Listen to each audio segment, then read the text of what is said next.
En el nombre del Padre, del Hijo y del Espíritu Santo. Amén.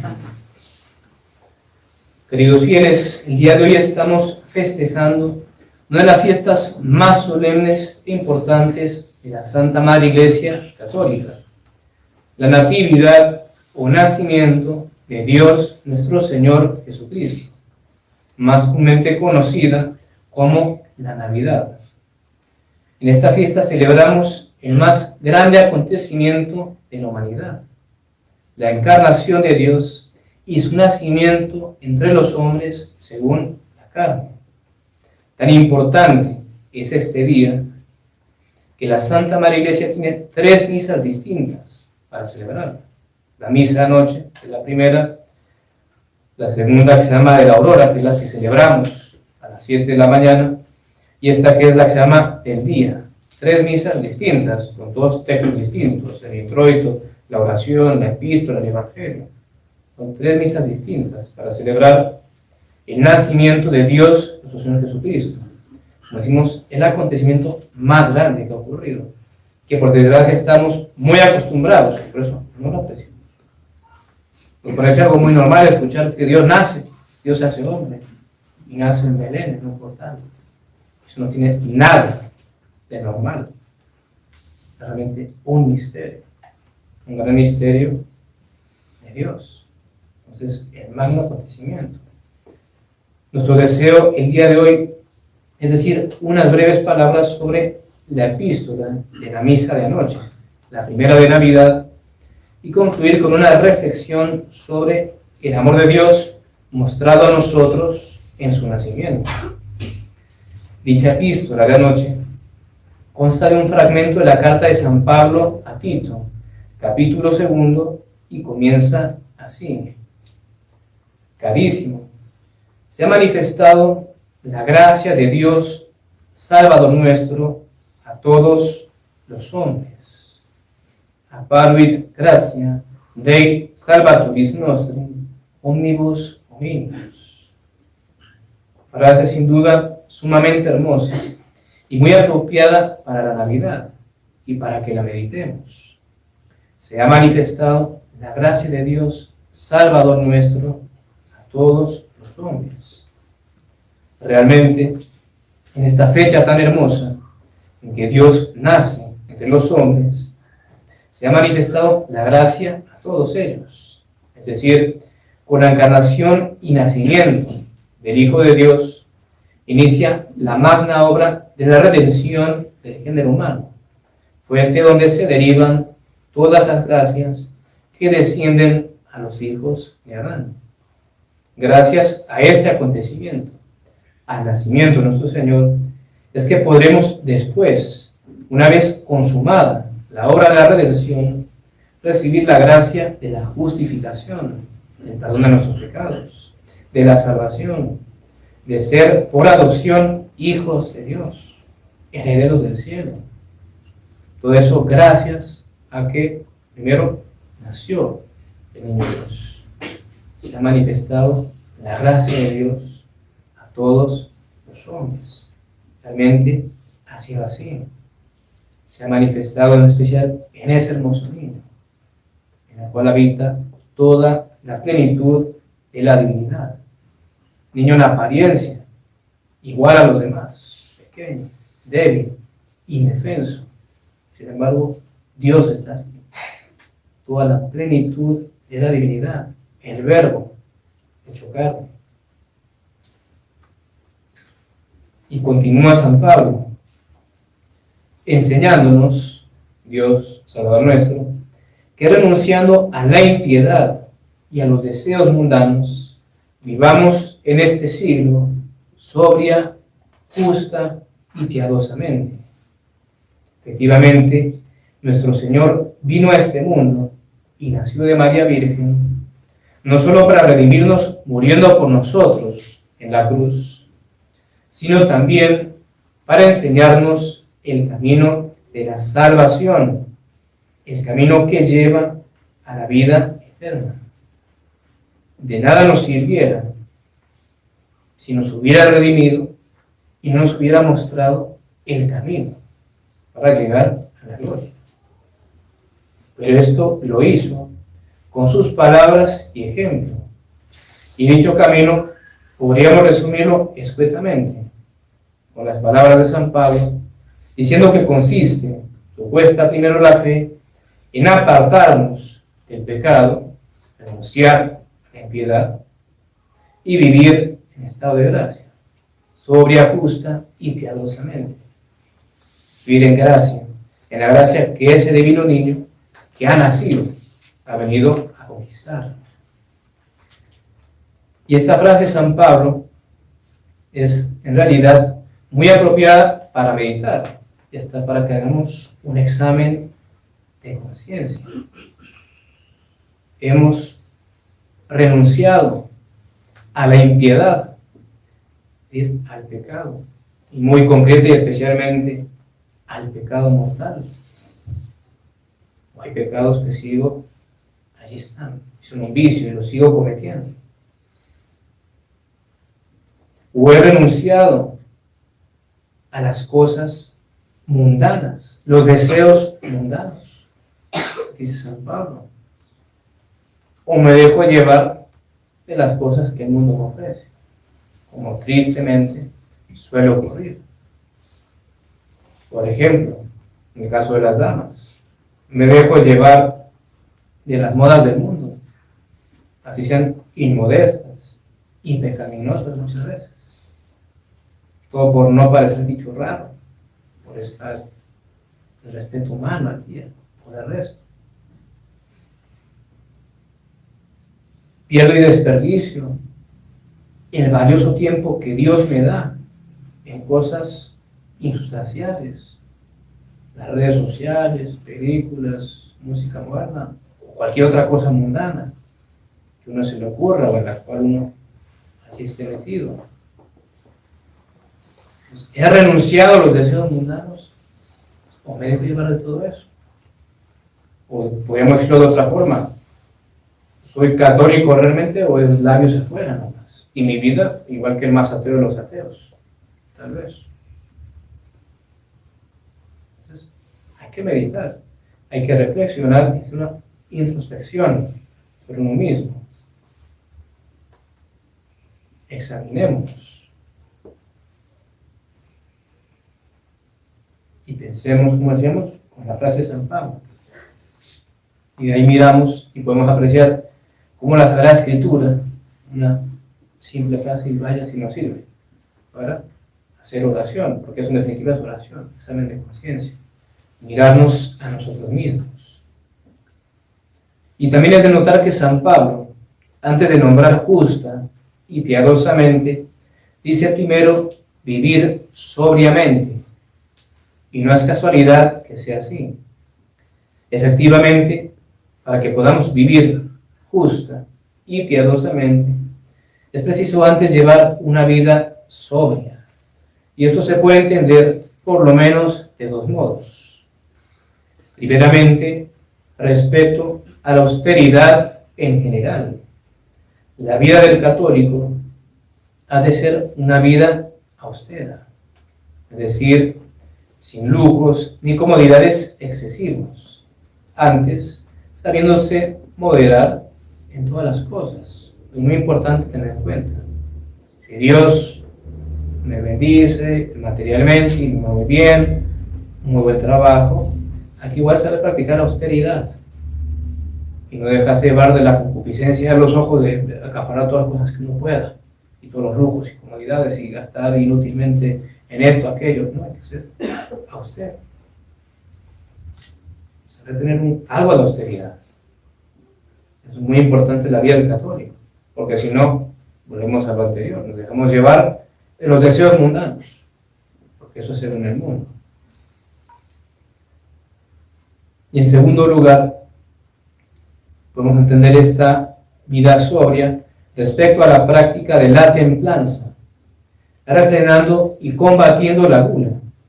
De hecho, aunque no se lo suele tener tan presente, los autores espirituales y los santos en general enseñan comúnmente que si no practicamos la mortificación en el comer y beber, vivir sobriamente, que dice San Pablo, no avanzaremos en los caminos del Espíritu.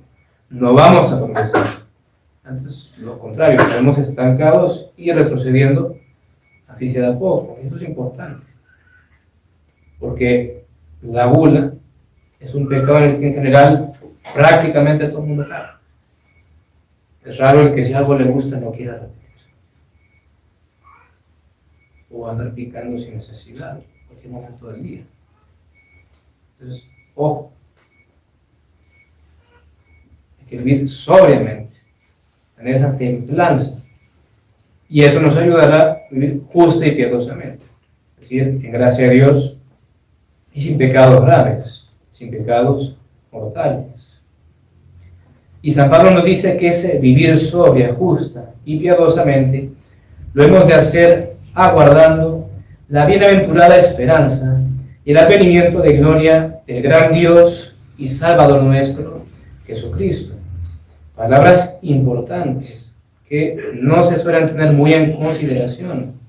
San Pablo nos está diciendo que vivamos bien, apartándonos del pecado, viviendo en gracia de Dios, esperando, aguardando la parucía de Dios nuestro Señor Jesucristo, gloria y majestad. Que hagamos eso, pero con la mira en lo otro. ¿Y por qué? Porque quiere que lo hagamos de esa manera. Porque de allí hemos de sacar las fuerzas que necesitamos para, por un lado, salir del pecado y por otro, practicar la virtud. La esperanza del galardón, del triunfo, pues eso será el segundo advenimiento de Cristo para los suyos. Debe llenarnos de bríos para seguir luchando por la causa de Cristo en este siglo humano. De modo que así como en el Antiguo Testamento, los patriarcas y padres antiguos y todo el pueblo judío estaban expectantes de la venida del Mesías y de allí se nutrían y fortalecían para seguir adelante, así nosotros ahora, en el Nuevo Testamento, hemos de sacar fuerzas para continuar nuestra lucha diaria de la esperanza de la parucía de Cristo, como hacían los católicos y mártires de los primeros siglos, los cuales siempre estaban pensando que Cristo está próximo a llegar. Y de allí sacaban la fortaleza para morir en el anfiteatro, ante las fieras, porque los torturaron, los masacraron. De allí era donde sacaban su fuerza, por la esperanza del galardón en la parucía de Cristo. Por eso despreciaban hasta sus mismas vidas y preferían morir. Y así ha de ser con nosotros. Y mucha más actualidad, podríamos decir, tiene para nosotros esas palabras de San Pablo, que nos han tocado vivir estos tiempos tan tremendos que realmente parecen los últimos. Cuando uno los mira muy bien y casi que por cualquier lado uno los mira, realmente parecen los últimos. Entonces, de esa esperanza en la victoria final de Cristo en su parucía, hemos de cobrar fuerzas para seguir adelante, siendo católicos y viviendo como tales, en un mundo que es cada vez más anticatólico. Y de hecho es difícil. ¿Por qué? Porque uno es el bicho raro, uno es el que va contra lo que todo el mundo hace. Si quiere el ejemplo, lo que decíamos antes de la prédica, las playas, es un bicho raro, nadie hace eso. Y ojo, tal vez no es por respeto humano, es que no nos apartamos de esa ocasión de pecado. ¿Por qué? Porque luego la persecución. Si no realmente las cosas como Dios manda, de manera católica en ese mundo tan anticatólico, uno vaya en contradicción, persecución. ¿Y dónde saco yo las fuerzas para, a pesar de eso, seguir yo siendo el loco, entre comillas, el loquito, de la parucía de Cristo, porque sé que Cristo va a venir y va a hacer su victoria y bueno, me va a juzgar a mí y a todo el mundo? Entonces de allí uno saca las fuerzas para ser católico en ese mundo tan anticatólico y cada vez peor. Hasta allí los breves versículos que queríamos comentar de la epístola de anoche. Ahora deseamos pasar y cumplir con esto a una consideración que nos puede ser muy útil para inflamarnos en amor de Dios.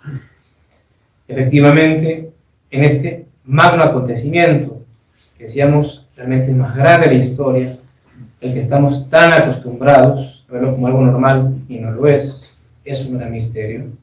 Este gran acontecimiento, el nacimiento del niño Dios, es una muestra enorme del amor de Dios por nosotros. ¿Qué necesidad había de que Dios se encarnara e hiciera hombre?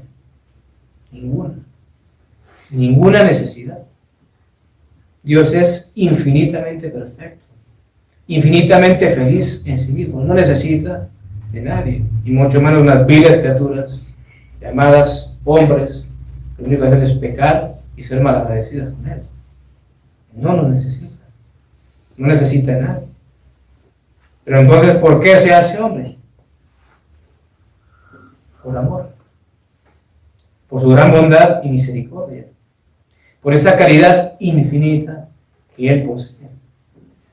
Por eso se hace hombre y viene a este mundo, para salvar a sus criaturas ingratas, que sin Él estarían perdidas. Pero hay mucho más a esto, podemos ahondar. Bueno, muy bien, pero ¿qué necesidad de ser concebido en el seno de una virgen y de nacer y ser un bebé? Y pasar por todas las etapas de la infancia, niñez, adolescencia, etc. ¿Qué necesidad? ¿Para qué? Si Él hubiera querido, podría haber creado un cuerpo y alma perfectos y allí encarnarse. Y ya se hizo la encarnación. Como fue Adán. Adán no lo creó bebé, lo creó adulto. Entonces, ¿por qué ser un niño? Y pasar por todo eso y las incomodidades que eso implica. La misma respuesta de antes. Por amor. Por su ardentísimo amor por nosotros. Y también para de esta manera enseñarnos e incentivarnos con su ejemplo a la práctica de las virtudes de la humildad, pobreza, desprecio del mundo y sus honores, etc. Entonces, por amor, se hace niño por nosotros. Y también para poder inspirarnos de esta manera confianza en su misericordia y bondad, y atraernos a amarlo a Él. Porque en realidad, ¿qué cosa más tierna y atrayente que la vista de un bebé, de un niño pequeñito? Es algo hermoso. Cualquiera es algo lindo, imaginarnos. Entonces, si Él hubiera venido con toda su magnificencia de Dios y de juez, como hará en su segunda venida, nos hubiera a nosotros pecadores llenado de terror y espanto. ¿Quién se atrevería a comparecer, a acercarse? Pero para evitar eso, quiso ocultar toda la gloria de su majestad, de su divinidad, en su pequeña humanidad de niño. Empezar como niño. Para que así más fácilmente fuéramos movidos a amarle y confiar en su misericordia para con los pecadores arrepentidos. Y así más fácilmente movernos a amar. Porque insistimos, si su primera venida hubiera sido como va a ser la segunda, nos mete espanto. Porque nunca lo meditamos tanto desde ese punto de vista. Un Dios de infinita majestad. Y que uno lo ha ofendido. Dijera uno, no, yo siempre, no. Todos hemos pecado. Todos hemos sido enemigos de Dios por los pecados que hemos cometido. El pecado original y luego los pecados mortales, cada uno añadió a lo largo de su vida. Nos hubiera pasado hasta desesperación, tal vez. Como va a pasar a los réprobos al fin de los tiempos, al juicio final. Montes, caed sobre nosotros, dice la Escritura, y ocultadnos de la ira del Cordero. Pues por eso, un niño pequeño, en apariencia igual al resto, indefenso, tierno, para excitarnos a su amor, a la confianza.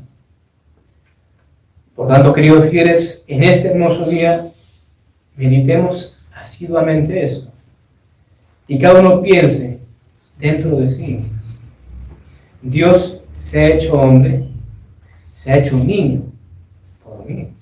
Todos podemos decirlo. Dios ha que ser un pequeño infante en un pesebre, en una gruta, desconocido a todo el mundo, pobre por mí. Que pensar eso y meditarlo. Tengamos también presente las palabras de San Pablo que comentamos. Y si alguno todavía no ha renunciado a la impiedad, al pecado mortal, pues qué mejor día o fecha para hacerlo que hoy, en la fiesta de la Navidad. Hoy dejar el pecado, confesar y vivir en gracia de Dios. Realmente, en ese sentido, qué cosa más triste llegar a este día tan hermoso, este día tan importante, tan solemne, y no poder comulgar, y no poder recibir a Jesús sacramentalmente en la Sagrada Comunión. Que no pueda nacer en ese sentido espiritualmente dentro de mi alma para llorar, realmente, si comprendiéramos lo que significa, porque ese es nuestro problema, ni de reflexión. Pero si comprendemos un poco lo que eso significa, nos deshaceríamos en lágrimas. Es Navidad, la Natividad de nuestro Señor, y yo, pecado mortal, sin poder acercarme a comulgar. Y ese niño allí, nacido por mí, y yo no puedo, ¿yo qué hago por él? Entonces, pensemos, meditemos. No dejemos pasar el tiempo. En 8 días es la octava. Como explicamos, es como decir Navidad de nuevo. Vamos a volver a tener Navidad. Entonces estamos todavía a tiempo para que el niño Jesús nazca en nuestras almas. Ante tu octava. Estamos a tiempo, Él está allí, siempre llamando, siempre muy paciente con nosotros. Pidamos pues a María Santísima, que permaneció virgen antes, durante y después del parto, que nos alcance la gracia de que el día de hoy nazca espiritualmente su Hijo en nuestros corazones. Ave María Purísima.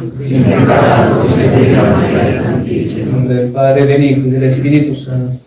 Amén.